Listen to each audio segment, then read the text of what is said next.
Hey guys, I'm here. Welcome back for episode 8 of One Piece, the anime. Last episode, Zoro managed to succeed in his bout with Kabaji, even while pretty messed up.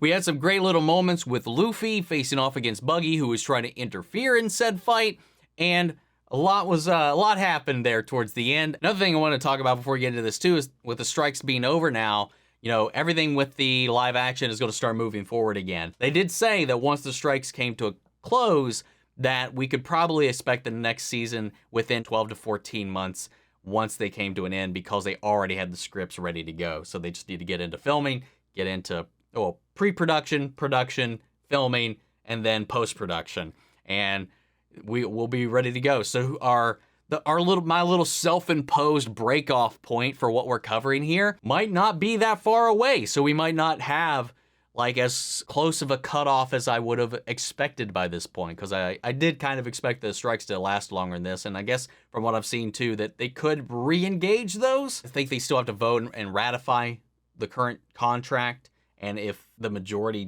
doesn't agree to it, they could go back on strike. We'll see. We'll keep an eye on it, but for right now, plan's still going the way it has been, and we'll figure things out as we go. That all said, let's go ahead and jump right in. If you want to see the full-length reaction, as always, you can check that out over on Patreon, or if you become a member of the channel, gets you access as well. It's in watch-along format, so you will need your own footage to sync up with the time codes for my reaction to the entire episode. Over there, you also get to suggest and vote on what movies we react to each month. We got both the Q&As, behind-the-scenes footage, trying to make it worth your while, so you're going to support the channel. But guys, at the end of the day, I'd really appreciate it if you enjoy this reaction to at least leave a like, drop a comment, subscribe if you're not already, because it really does go a long way with helping these videos out. With that all said and out of the way, let's hop into episode 8. Here we go. Dude, this song lives rent-free in my head when I'm not watching this show at this point, man. It's literally just these two, and Nami somewhere around the corner.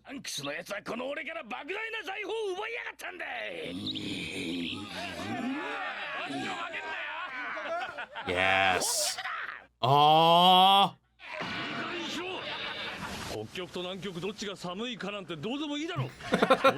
Is that what they were arguing about? I was a little confused there for a second.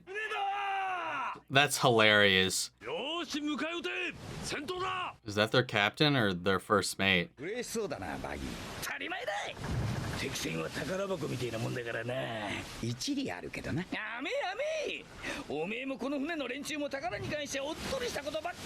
Oh, he's just very hungry for booty.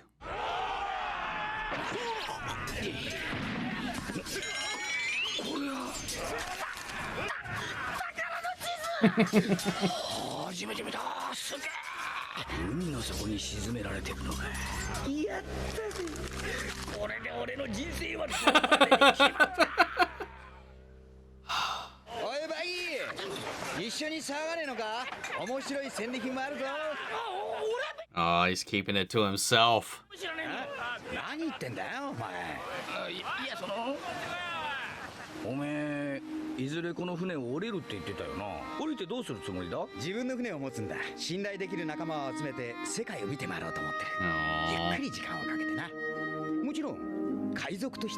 Gonna take my time.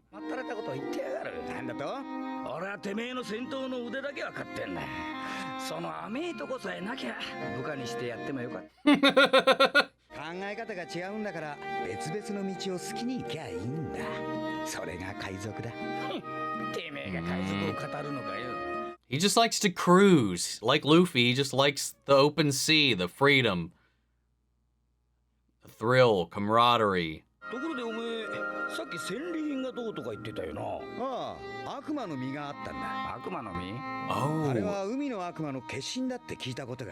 Incarnations of the Sea Devil. Again, don't tell me, but is that something they dive into, like the origin of the fruits at any point? 100 million berries.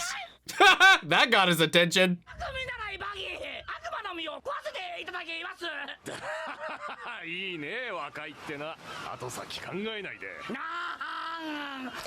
Oh, well, there went their money. They seem not too upset about that.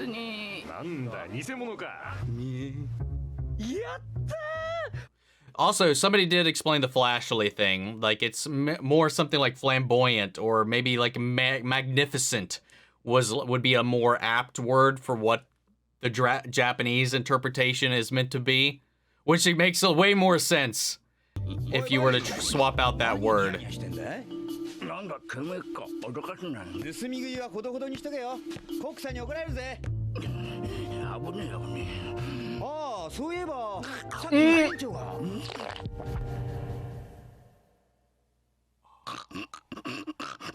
Well, now he actually did swallow it.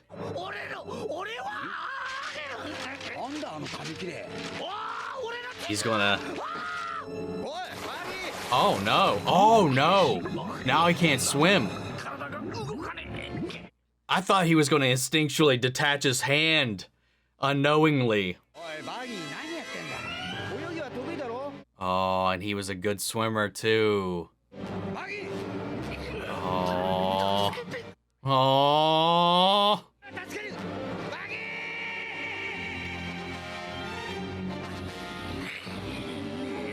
He saved you. Are you mad that he saved you? What's happening?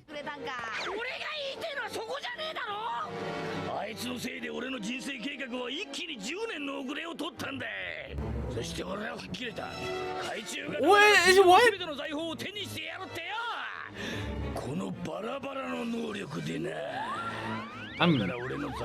Okay. So he lost that map? Oh! Uh-oh. Kick him in the balls!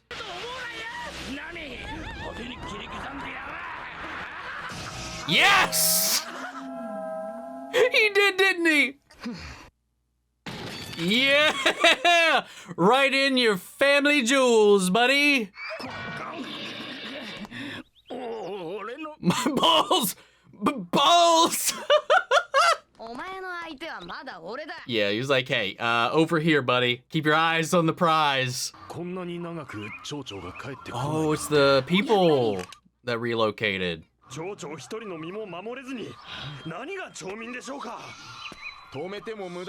No.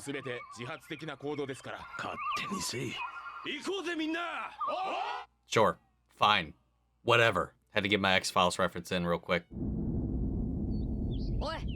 So, Buggy's just kind of an idiot. He just got mad for such a small, petty-ass reason.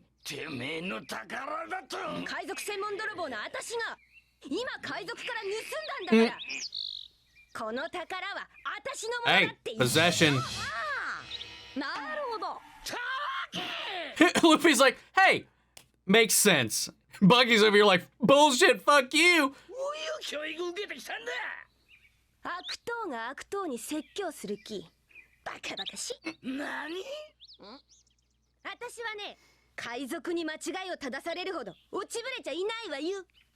But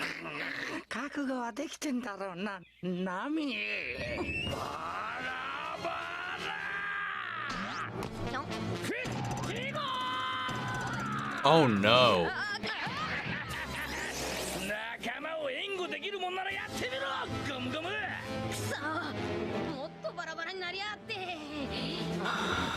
Oh. Well, his feet's lagging behind a little bit. Oh!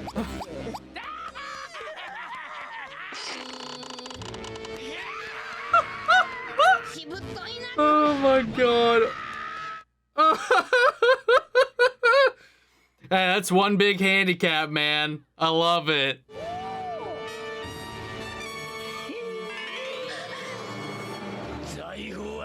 Yeah, you messed up, Nami.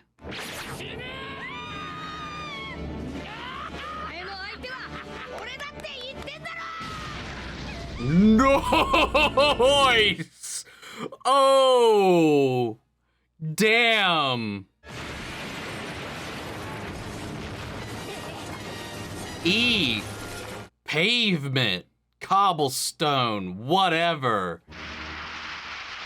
You want that treasure that bad? You got a face full of it, along with a foot. Oh, whoa.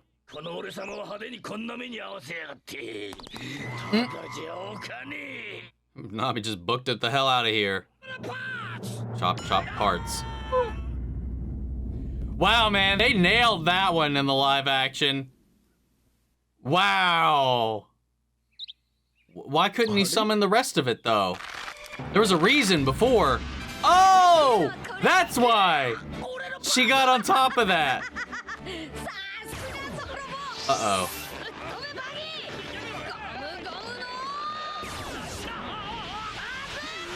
Wow, nice. Wow.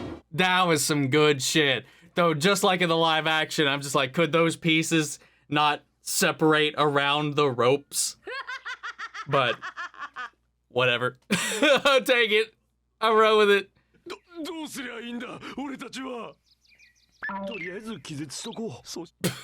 Just go back to what we were already doing. Go back to sleep. Pretend we're unconscious.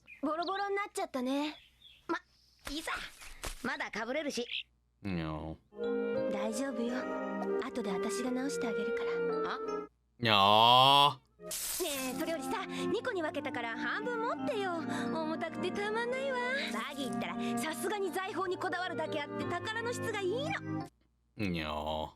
マンベリーはくだらないはずよ。10 mil right there. Nice, not bad. はい、これ。え、グランドラインの海図よ。欲しかったんでしょ？くれんのか？助けてもらったしね。おお、サンキューナミ。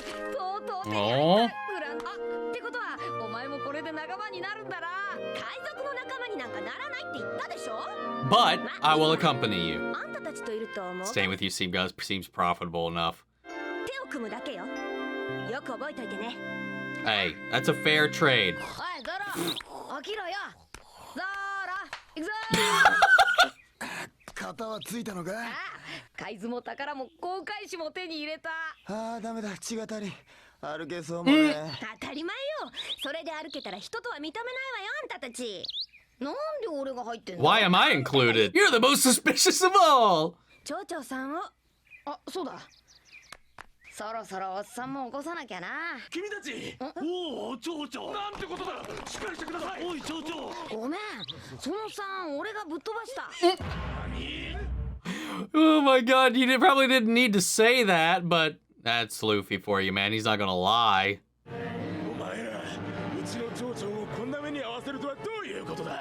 言い訳は聞かんぞ。ものすごいさっき、うっかり泥棒だの海賊だのと言っちゃったな。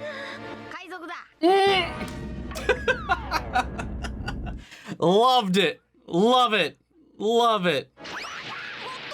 海賊、よくも俺たちの町を荒らしてくれたな。子供とは言っても容赦はしないぞ。どうすんだ？何言っても聞かねえぞこりゃ。Oh, we're just peacing out. Hey, if we woke up the mayor, we'd probably be able to smooth this over. There's another way to do this, Luffy.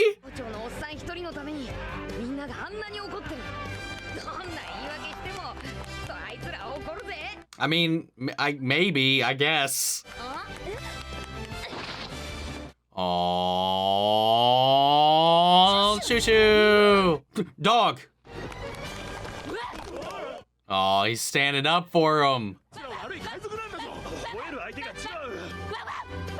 Oh,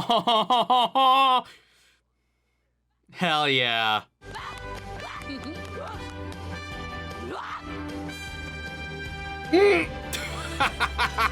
That look into the camera like that.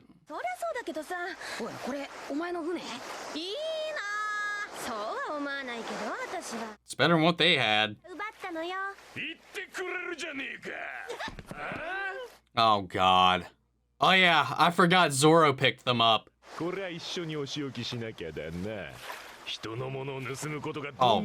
try it. Try it, buddy.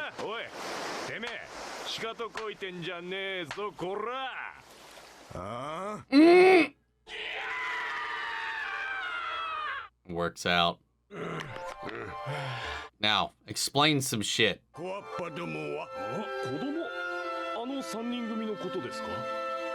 いつら生きておる。 Aww. Yeah. まるで我々を嘲笑うかのようだった。あんな奴らに街を襲われた私たちの悔しさがわかるもんね。 Yeah. やっぱりとっつかまましい。あいつらの文句を言っていいのはわしだ。どこへ行った？あ、港の方へ逃げました。そう。わしの町で勝手なことばかりしよって。お前らに言いたいことは山ほど。Aww. おい待て。コアッパども。町長のおっさん。絶望のうちに死んでも構わんと考えていた。すまん。 Aww. 気にすんな。ランドリーゴー。コアッパどもめ、コアッパどもめ、コアッパどもめ、言葉もないわ。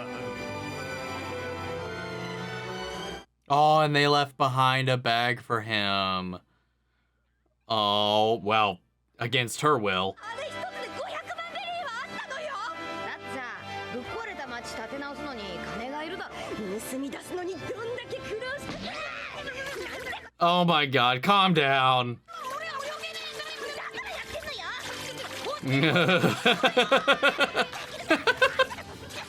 Aww. Aww. ま、幸か不幸か、俺たちの旅に航海士が一人加わったってことか。 Ooh, cut away. Oh, Usopp. That was such a fun episode, man. Buggy though, Buggy is something else. He's got his own greedy view of pirating, which is actually, well, I mean, to be fair, is technically the gist of pirating. He's kind of got the standard status quo idea of pirating.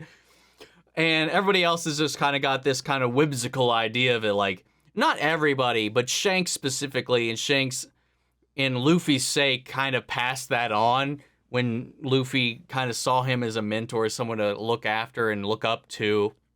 Kind of inherited that, not just with the promise, not just with the hat and everything, but literally in his own kind of way, the same kind of ideals. Though he seems to, whereas Shanks seems to be very, well, we've never seen him in the middle of anything except when his crew saved Luffy the one time so far. But Shanks gives me a very chill, laid-back vibe. You know, we got a lot of that when he was a kid too. Buggy even called him out on it. You're so boring or weak or whatever. Like all the other like descriptors he used in that moment, that kind of is the antithesis of what Buggy's idea of being a pirate is, which is the treasure, the killing, the adventure. And another ship and enemies means more stuff for him to take and obtain and add to his ledger. Then which goes to show when he found that treasure map and he kept it for himself, he didn't want to share it with the rest of the crew. He's like, oh, I've never seen one of these. I've always wanted one of these. And it was this thing that he was trying to keep for himself. And you know, in the mix of all the hubbub with the devil fruit that they found. So I'm a little confused. I might rewatch it during the edit, and if I do, I'll put up a little correction card here. But in the moment, I was a little confused. So did he eat a fake fruit when he was standing on the deck, and he was like, I'm going to eat the fruit? Because they literally had a conversation talking about how much that fruit was worth, and then he's just like, how? And if they were going to sell it, obviously, I feel like more people would have been pissed off, but they were like, oh, they were just like, nah, kids.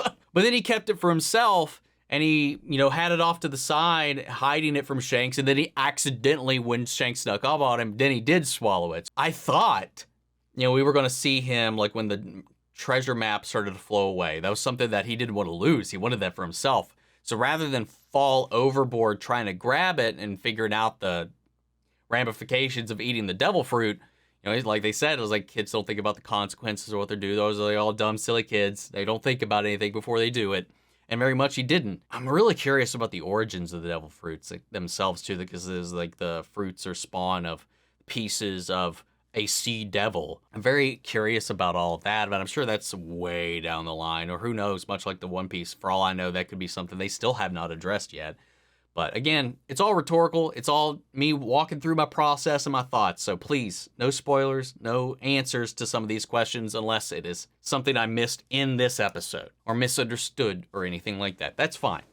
But that's where I would like to draw that line yet again. I'll just kind of cement that back in here. But I really thought once the map started flying away, Buggy was going to, much like Luffy did when the hat flew away, I thought like when he reached overboard, his hand or his wrist or something was going to disconnect and it was going to go after it and he'd have like a freak out moment. But no, he just fell overboard. And then on top of that, he lost the map. I assume he lost the map. That's what was what I took away from that. And then, of course, Shanks dived in after him and he was put all of that on Shanks. I mean, Shanks did jump scare him and Shanks is the reason the map went overboard because he got scared and he lost grip of the map. So that could be part of it. Maybe that's why he's mad rather than him taking the spotlight and all that kind of stuff. I don't know. I love that Buggy's anatomy still stays intact in the middle of the fight, even when he's disconnected and all that stuff and the nerve endings, he still feels all the things the rest of his body feels. So when Luffy just straight nut shot him, and then tickled him, beat his feet and all this kind of stuff and just really just kind of like, it's a great little way to like counteract his power. Honestly, what they did in the live action made way more sense than what Nami did because again, if he can split indefinitely, unless there's a limit to how much he can split, tying his pieces together shouldn't have done anything, but at least in the live action, they did kind of counteract that by locking them in boxes. So at least then they couldn't retract, reform, separate. Even if they did separate into smaller pieces, they wouldn't be able to escape the confines of that. So that was a good way to bring it. They nailed, though, that little, like, I don't know even what you call it, because it's not really a chibi version of him. It's literally just his hands, his feet, and his head. Whatever you want to call that. Mini Buggy is what I'm going to call it for right now. They nailed that aesthetic. And same thing, Gum Gum Bazooka and launched him away. Oh, it was so much fun, man. And then Shushu coming back in and helping their escape. And again, Luffy just being like, I get it. Like I guess he intuitively, and maybe I'm giving you way more credit because some of you guys think, Luffy's just that dumb. And I was like, I don't think he is because of the way he makes some very specific choices for honestly pretty informed reasons. And going back again to the whole Kobe thing with the fake out in the restaurant to get Kobe off the gallows, so to speak, with the Marines. Like it's all tactful in his own chaotic way. He doesn't do much of anything without purpose. He doesn't see unless he sees purpose in lying or it serving a better purpose, he'll do it like he did with Kobe. He put up a charade to get him out of the heat and take the heat off of him. And then here, he could already tell that this group was riled up. And he assumed, maybe even rightfully so, that they would not have heard any excuse. He really does seem to be able to read people quite well, one way or another. And again, we're still not in his head. And I like that. Because like everybody else, we're just like, the fuck are you doing? Trying to figure out and decipher and figure out like his plan. What was his tact? What was his impression here? What was he trying to get out of this moment? The other day, he figured, he'd made the determination, whether right or not, that no matter what they did, truth, lie, nothing. They were so riled up, they were not going to, because of what had happened with what he did to the mayor. And he wasn't going to lie. He was going to cover that up. He was like, no, I did that. He could have given an explanation, but like he said, they probably wouldn't have taken it. So he'd just rather peace out. Which again, in its own way, makes him look even more guilty, which is why it's so puzzling to them when Shushu is standing up for them. When the mayor wakes up and is like, no, only I could talk bad about them. You shut the fuck up. They're so confused. They're so out of the loop, but this is their home. In that same way that the mayor was so stubborn about everything, and that was the only way to remove him from the equation and keep him from getting into any more trouble. So like, it makes sense when you start to boil it all down.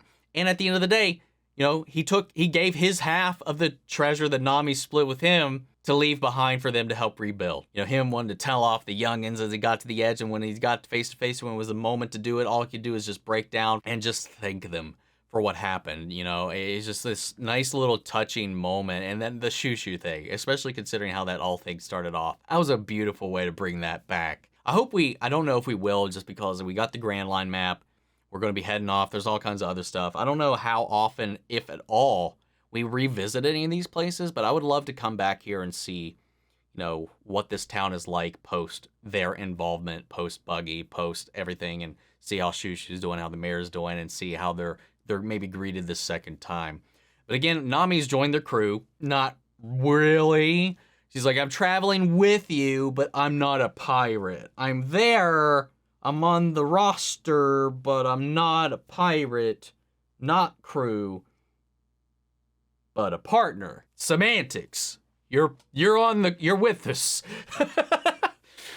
Zoro missed a lot after this, but yeah, it was all him waking up and then still scaring those other pirates that were remaining. And then you have the ones that were back in the battlefield who just like decided this is just insane. I'm just going to pretend I'm napping. And hopefully all of this just blows over. You know, we got a little bit of this heart-to-heart with Nami and Luffy where she kind of sees him sticking out his neck for her. And then there's a little bit of like, you know, this like code of honor between the two in a little bit because of this kind of like quid pro quo relationship that they've got themselves involved in. Though she gave him the map, so maybe unlike the map was just like, I don't know, does she need the map, or is this a play, or is again, don't answer because I guess it could be spoilers because things are deviating in a lot of ways. But my question is like she went straight for the map here.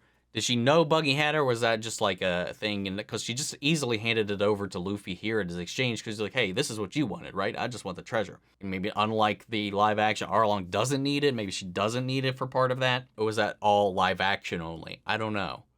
I'm curious to figure that out, like how her motivation and her story differs in this. Also, one thing I did check out because I really wanted to, and this might upset a couple of people. I was very curious. That one little moment where Luffy, he put on his serious voice when he was getting confrontational with Buggy, when the whole thing with the hat happened. He started talking nasty about Shanks and stuff like that. And there was that like kind of menacing, whispery, quiet, like you motherfucker kind of voice thing that he did for a second. I need to hear this in English. I want to see how that played off. And I got to say, like, it was way more, like, again, people are going to have their preferences. I honestly, like, it did not hit at all like the sub did.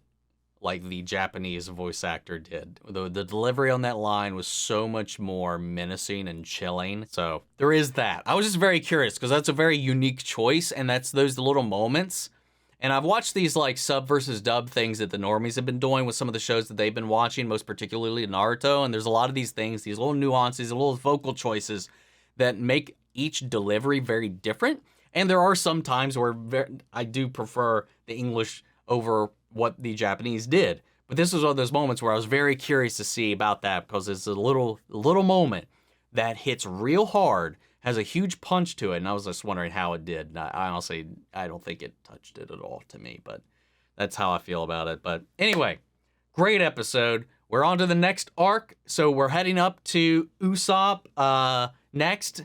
Yeah, he was a little tease at the end of this episode, so I'm guessing, I don't know the names of these arcs at all, what you would call these, if these are even their own sub-little arcs or whatever you would call them, but like, we're on to our next story beat, so I assume we're heading to, what was it, Syrup Village? Is that right? I don't remember. But Usopp, Kaya, and I assume as everything plays out the same, or similar at least, Kuro, and I'm very curious to see how that's different. Because I did see some people when I was reacting to the live action saying like, his powers were completely different here. So we'll see how this all thing goes. And they even said there's missing people with the crew, but then there's missing people from Buggy's thing here too. Buggy and really took the highlight in the live action. They really focused in. I liked what they did. I think it was a very smart move. Trim it down to just Buggy because that's the core of the conflict. I don't mind that they cut out these smaller fights and focus in on the people they need to focus in on. It makes way more sense to do it that way. But that said, I love the expansion. I love getting to spend more time in this world to see these things that the live action didn't have time to do. We get to see Luffy do some fun stuff. We get to meet some new characters. We get to see broader aspects of the world, and it's so much fun. But guys, I'm going to go ahead and stop rambling now. So I'll go pass it off to you. Sound off the comments. Let me know your thoughts down below. We'll carry on the conversation after the video. Hope you enjoyed the reaction. If you did, leave a like, drop a comment, subscribe if not already. Remember, if you want to see the full-length reaction, check it out over on Patreon, or if you become a member of the channel, get you access as well. And speaking of before we go, I want to shout out our channel legends. Manny Share, Ryan, Karen, York, Scott, Melita, Robert Anguiano, Jeffrey Hale, Jake Cantrell, Eric Official, Amy Becca, and Casey Wood. Thank you guys so much for continued support. But that's it for this video, guys, and I'll see you all next week with the next episode. Take care, everybody.